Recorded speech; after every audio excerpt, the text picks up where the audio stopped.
Good evening, viewer. Welcome to our Glory Globe TV. Here's the breaking news. Yes, according to a case control research published online in the journal Occupational and Environmental Medicine, certain occupations such as hairdressers, beauticians, and accountants may be associated with an elevated risk of ovarian cancer. Those working in sales, retail, clothing, and construction industries may also be vulnerable. While high cumulative exposure to particular agents including talcum powder, ammonia, propellant, gases, petrol and bleaches may have an important role, the findings suggest.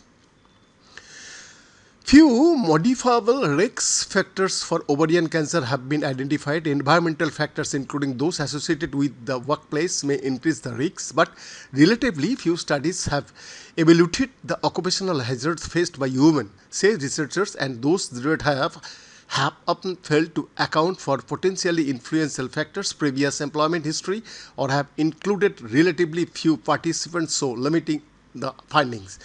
To try and avoid these issues, the researchers drew on lifetime development history from a population-based case control study to carry out an exploratory analysis looking at two dimensions of the workplace environment, employment in a particular role or industry, and specific occupational exposure.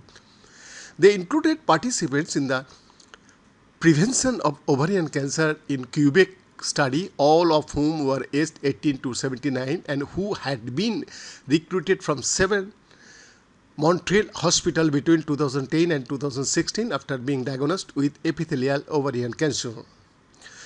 In all, 491 of these women meeting the inclusion criteria for the current study were matched for each and electoral roll district with 897 women who did not have ovarian cancer.